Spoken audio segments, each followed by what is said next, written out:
Bakuzi bahori Kanani TV, ndanezerewe kandi gusubira kuronka akanya keza kukuganira namwe. Reka fata akanya tubanze dusenge twishire mu biganza vy'Imana. Mana datarugira byose uri mu ijuru, Mana y'imbabazi n'urukundo, ndagushimiye kwemeye ko turara mu mahoro n'umutekano wawe, ukabutuvyuye amahoro, tukaba duvyukiye mu gusenga no guhimbaza izina ryawe. Nyemerera mpemu yera aza turongore mu isengesho tugiye kugira no mu biganiro tugiye kuganira na bene data. Unyemerere ushungurure amahoro yawe n'umunezero wawe mu mitima yacu. Abakira ijambo ry'Imana baryakirane akanyamuneza kuko nzi neza nibaryakira ribagirira ikimazi. Ibyo byose bikorwa nawe mpemu yera, twese udushoboze kurikunda no kuryizera kandi no kurigendera. Ndagushimiye kuvyemeye kubidukorera, icubahiro nishimwe bibe ivyawe ubu ni bitazoshira. Nkaba ndabisenze ndavyizeye kuvyumvise mu izina rya Kristo Yesu. Amen, amen. Tumaze iminsi turiko turaganira ingene umuntu yaratakaje intumbero, bituma Imana iba kure y'umuntu. Ariko kubw'urukundo rwayo Imana yaremeye by'ukuri iragarukana icubahiro cayo mu bantu kubwo gutanga umwana wayo. Ariko nagira ndabereke ingene umuntu wese ataremera ko Imana izi kaganza ubugingo bw'ikaganza n'urugo rwiwe, ni wumve ingene bigenda. Haba gutana kumwikomo, haba kudahuza, haba gucanira imanza. Kubera iki? Kubera ya kamere y'umwasi twanduye. Haleluya. Haba gucanira imanza, ahari urukundo hakaba kwankana, ahari amahoro akabura. Kubera iki? Kubera Imana itari yiganje. Reka mwumve ingene Adamu na Eva bamaze gutandukana n'Imana bagakora icaha. Mwumve ivyabaye. Reka dusome mu Itanguriro igice ca 3, turahera ku murongo w'8.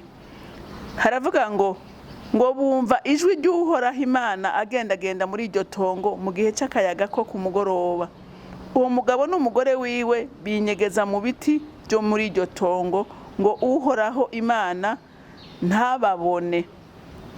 Uhoraho Imana ahamagara uwo muntu aramubaza ati, uri hehe? Aramwishura ati, numvise ijwi ryawe mu itongo ndatinya kuko ndi gusa ndinyegeza. Aramubaza ati, ninde yakubariye ko uri gusa? Mbega wariye kuri ca giti nakubujije kujyako? Umugore wampaye ngo tubane niwe yampaye ku vyamwa bya ca giti ndarya. Uhoraho Imana baza uwo mugore ati, mbega ibyo wakoze nibiki? Uwo mugore aramwishura ati, inzoka yampenze ndabirya. Uhoraho Imana abarira iyo nzoka ati, ko ukoze ibyo ubaye ikivume mu bitungwa byose no mu bikoko byose byo mu ishamba. Uzohora ukwega inda hasi, uzojya umukungugu iminsi yose kubaho kwawe. Amen.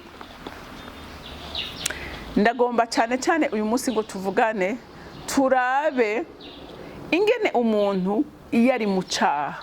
Umuntu yari mu caha nta na rimwe ashobora kubona ibintu neza, nta na rimwe ashobora no kwemera ngo asabe imbabazi. Umutima wiwe uragenda ugakomantara ukamera nk'ibuye. Satani akaba ari wa muganza, akaba ari wa bukoresha agakora ibyankwa n'Imana. Murumva neza umuntu Imana ngo yahoriza kubatemberera ngo kukagoroba, ngo kukayaga ko kumugoroba. Imana ikaza mu itongo rya Edeni, ikaganira n'abantu, umugore bafatanye ukuboko n'umugabo wiwe, batembera baraba ivy'Imana yaremye, arakanyamuneza kuzuye. Ariko umunsi icaha cinjiye, Imana ikaza ikarondera Adamu ikamuhamagara. Mwumvise abagabo musubire mwumve, Imana ntiyahamagaye Eva, yahamagaye ngo Adamu uri hehe? Kubera iki? Kubera Imana yahaye iki?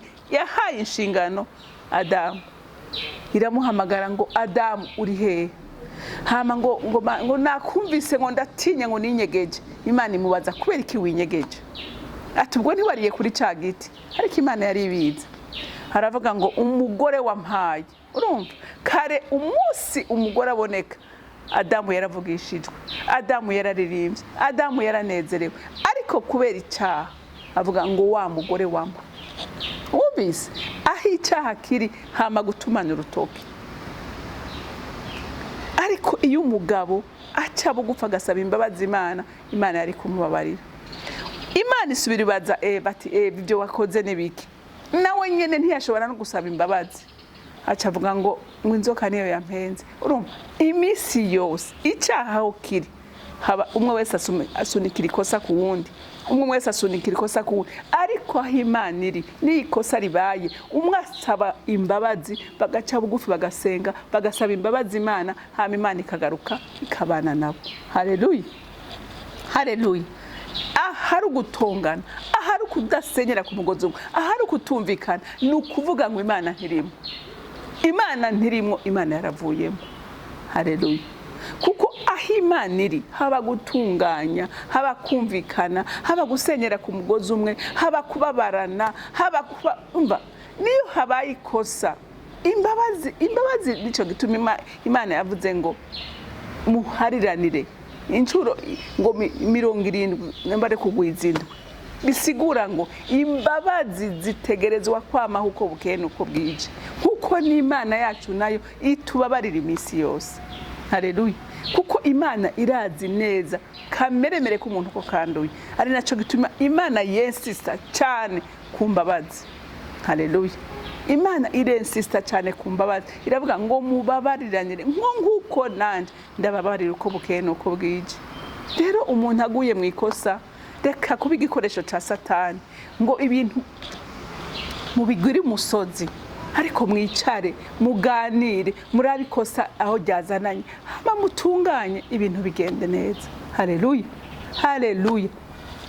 Ico ni Imana ishaka. Suko umuntu adashaka kugwa mu ntege nke, suko umuntu bidashobora kumugora. Birashoboka cyane yuko umuntu agira iki, yuko umuntu aja mu ntege nke, ariko naho uja mu ntege nke imbabazi z'Imana zamaho. Haleluya. Imbabazi z'Imana zamaho uko bukeye nuko bwije. Rero Imana yatanze ibihano. Haleluya. Imana yagize iki, yaratanze ibihano, ariko ibyo bihano tuzobiraba. Haleluya. Ibyo bihano tuzobiraba ku munsi w'ejo. Kubera iki? Ahari kosa iminsi yose, ahari icyaha iminsi yose, inkurikizi zamaze hari, kandi inkurikizi mbi. Haleluya. Ahari kutumvikana, ari kudahariranira iminsi yose hama hari ingaruka mbi. Amen. Ariko iyo abantu baciye bugufi bagasaba imbabazi, urukundo rw'Imana nigo ruja hejuru, nigo ruganza. Haleluya, haleluya. Urukundo rw'Imana nigo ruganza, amahoro akaganza, umunezero ukaganza. Kubera iki? Kubera habaye kubabarana, habaye guca bugufi, umuntu agasaba imbabazi uwundi. Adamu yasaba imbabazi Imana, ibihano ntibiba byarabaye. Na Eva yasaba imbabazi Imana, Imana yari kubabarira. Haleluya. Kuko Imana yacu n'umutunzi w'imbabazi. Rero n'uyu munsi wemeye ugasaba imbabazi hari amakosa, n'ukuri Imana irakubabarira. Kandi n'umuntu washavuje ngo ikintu gihwamika ishavu ry'umuntu n'imbabazi. Rero twige gusaba imbabazi, twige gutunganya aho ibintu bitagenda neza, niho Imana yacu izoganza mu ngo zacu. Imana yo mu ijuru ibampera umugisha, mugira umunsi mwiza. Mana data rugira byose uri mu ijuru, turagushima Mana kuko uri umutunzi w'imbabazi. Nta muntu yaje imbere yawe mwami agusaba imbabazi ngumutera umugongo. Nturicara ku ntebe y'imanza, uracicaye ku ntebe y'ikigongwe. Uguhungiye ko wese, ugutabaza wese uramutabara, uguhungiye ko wese umuha ubuhungiro. Nyemerera urabe iyo mitima yose ikomanta idashobora gusaba imbabazi, iyo mitima yose uyimanuriyemo ubushobozi bwawe mwami Imana, yorohe mwami, bamenye neza ko muri ino si duhura n'ibitugora n'ibitunaniza byinshi, ariko vyose mukunzi mwiza nzi neza kubihindura kandi ukabihindura neza. Rero ugiriye neza umuntu wese azokumvira ijambo, yumve ko Imana yacu uritegeye ibiganza bayiza ko bose kandi kabagirira neza. Urakoze Mana kubyumvise kandi ko bameye kubikora, n'icubahiro n'ishimwe bibi byawe mu izina ryawe gera Yesu Kristo senze nizeye kubyumvise. Amen, amen. Mwarahezagiwe mugira